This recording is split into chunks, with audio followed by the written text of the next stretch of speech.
Michael, I suppose we've got to start with Rowan Ince. How do the club back the man, but also not make the situation worse? Well, we feel it was the wrong decision.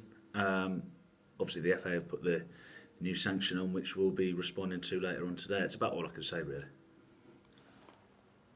Presumably, you have to prepare for life in the game without Rowan this weekend, and I suppose what you have got, especially after last week and the couple of acquisitions, you've got options at least. Yeah, no, we'll be preparing without Rowan. One thing I don't think you'll be getting off the 3 game, definitely. It's just whether sanctions after that come. So that's why we brought people in.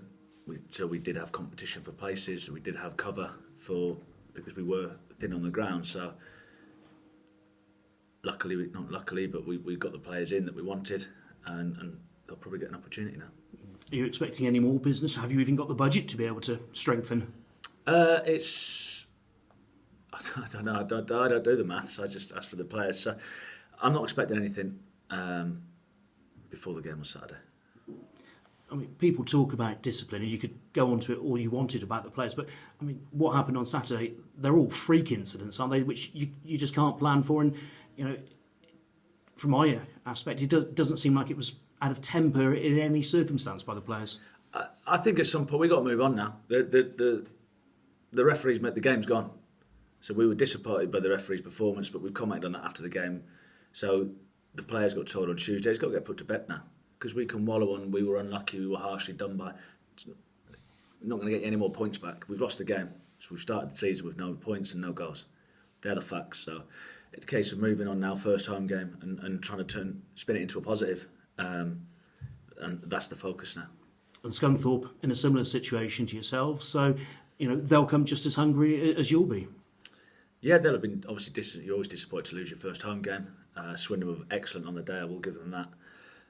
But a team that's been relegated, so that they'll want to kickstart their momentum as quickly as possible. So it's still obviously very early in the season. So people make. It used to be years ago. You didn't look at the league table till 10 games in, 8 games in. Now people want to look at the league table after a game. So it's just important to get back on the horse, deliver a performance like we did in the first 20-25 minutes, and try and maintain that sort of quality and intensity, and then hopefully go and win the game. Because nobody's on a bad run yet at the start of the season, a team's harder to break in terms of their morale at this stage. A win's sort of that bit more hard fought to come by. No, it's hard to win a game of football, full stop. It's not an easy thing to do. People sometimes think, you train well all week and you deliver a good performance, but there's so many factors that go into winning a game of football. You need a little bit of luck. You need a good performance. It's so many different things. So like I said, we're focusing on ourselves. We believe we've got quality in the group, and we believe that we can. If we turn up more often than not, we'll win more games than we lose.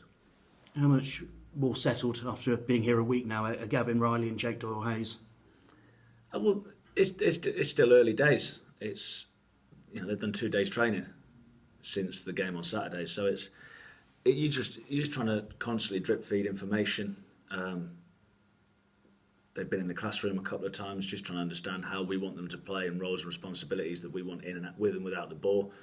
And then we'll do a bit more of the work on the grass today as well, touching on that. And it does take a little bit of time. There's no getting away from the fact that we play a slightly different way to a lot of teams. And we ask slightly different things from different positions. But that's the same with any manager in any team.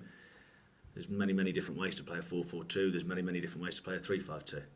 So it's just, the little detail is what the information we're trying to drip into them. And Gavin, having been around at a few different clubs, presumably that's something he's more used to having to settle into. Yeah, Gav's been around the block. He's a good age. He's hungry. So that's one of the reasons why we brought him in. We know he gives us something different, and we're hoping that if he gets an opportunity, that he can put the ball away. Josh DeBeo and Chris Hussey obviously got through the 90 minutes between them. Are they good to go again? Yeah, they did what we wanted them to do, really. We hoped that they could split the game between them, and they both came through it unscathed. I thought Josh done well in the 60 minutes, but his body started cramping up and things because he's not had enough minutes. And to be fair to Chris, with having no minutes under his belt, to come in and play half an hour of 25 of that was down to 9 men, I thought he thought he'd be better for it, put it that way. And everyone else from last week okay as well? Yeah,